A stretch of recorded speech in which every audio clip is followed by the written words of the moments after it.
भारत, बांग्लादेश और म्यांमार की सरहद जहां मिलती है, वहां अब सिर्फ जंगलों की खामोशी नहीं बल्कि बारूद की सरगर्मी भी महसूस की जा रही है। खुलासा हुआ है कि म्यांमार की विद्रोही अराकान आर्मी ने जमीन के नीचे बारूदी सुरंगों का पूरा जाल बिछा दिया है, जैसे कोई खुफिया जंग चल रही हो जो धरती के नीचे दबे धमाकों के साथ कभी भी ऊपर आ सकती है।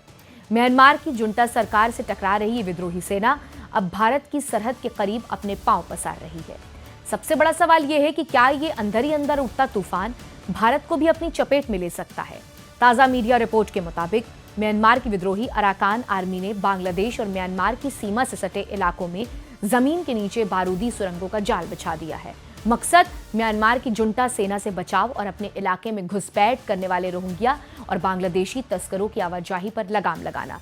लेकिन ये सुरक्षा पड़ोसी देशों के लिए एक नया सरदर्द बन चुकी है। बांग्लादेशी अखबार द डेली स्टार की रिपोर्ट के मुताबिक पिछले 6 महीनों में इन बारूदी सुरंगों की चपेट में आकर 18 लोग घायल हो चुके हैं। 2024 में ह्यूमन राइट्स वॉच ने चेतावनी दी थी कि म्यांमार अब दुनिया के सबसे खतरनाक बारूदी इलाकों में शामिल होता जा रहा है। जहां एक ओर सेना खुद 14 राज्यों में सुरंगें बिछवा रही है, वहीं दूसरी ओर उनसे लड़ने वाली विद्रोही गुट भी बारूद के सहारे रणनीति बुन रहे हैं। 2023 में ही 1000 से ज्यादा आम नागरिक इन सुरंगों की वजह से मारे गए और घायल हुए। सबसे खतरनाक बात यह है कि ये सुरंगें सीमाई इलाकों में महज 300 गज की दूरी पर बिछाई जा रही हैं। बांग्लादेश सेना के मुताबिक म्यांमार से लगी 211 किलोमीटर की सीमा उस पार अब बारूदी सुरंगें बिछी हुई हैं, यानी खतरा हर कदम पर है।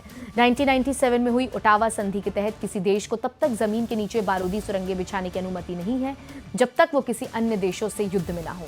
लेकिन म्यांमार में तो लड़ाई घर के भीतर ही है।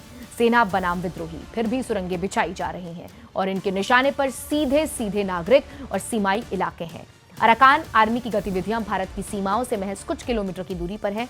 सीमा पार से होने वाली हलचल और बारूदी सुरंगों की बिछावट न केवल बांग्लादेश बल्कि भारत की पूर्वोत्तर सीमाओं के लिए भी सुरक्षा जोखिम बन सकती हैं। सवाल यह है कि इस खामोश बारूदी युद्ध की आग कब तक भारत के दरवाजे पहुंचेगी और क्या तब तक हम सतर्क रहेंगे या फिर देर हो जाएगी। जमीनी हकीकत क्या है और सीमाओं पर तनाव कैसे बढ़ता जा रहा है, इसको हम इलाबोरेट करेंगे। अराकान आर्मी और म्यांमार की सेना के बीच संघर्ष अब सिर्फ गोलियों तक सीमित नहीं रहा है। अब ये एक छुपी हुई, धीमी और घातक जंग बन चुकी है, जहां लड़ाई का मैदान जमीन के ऊपर नहीं बल्कि नीचे है। बारूदी सुरंगों के जरिए दोनों पक्ष एक दूसरे को नुकसान पहुंचाने की कोशिश कर रहे हैं, लेकिन इस टकराव में आम नागरिक फंस रहे हैं। स्थानीय सूत्रों के मुताबिक कई इलाकों में ग्रामीण अब खेतों में काम करने से डरने लगे हैं। बच्चों को स्कूल भेजना खतरे से खाली नहीं और कई गांवों में तो बारूदी सुरंगों की मौजूदगी के चलते पलायन भी शुरू हो गया है। सीमाई इलाके में जमीन के नीचे बारूदी सुरंग, एक खामोश लेकिन खतरनाक जाल।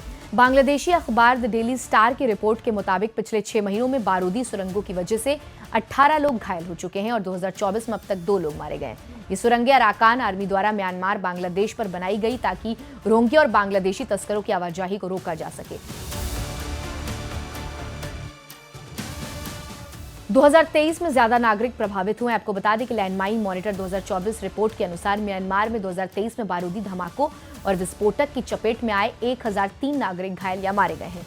ये संख्या अन्य सभी देशों में बहुत ज्यादा अधिक है। 2024 में बढ़ते हुए आंकड़े आपको बता दें कि पहले 6 महीनों में 692 नागरिकों को चोट पहुंची, जिनमें लगभग 1/3 बच्चे हैं।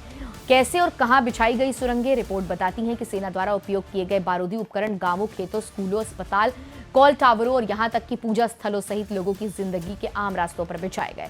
म्यांमार की धरती पर चल रही ये बारूदी जंग धीरे धीरे भारत और बांग्लादेशी की सीमाओं तक पहुंची है।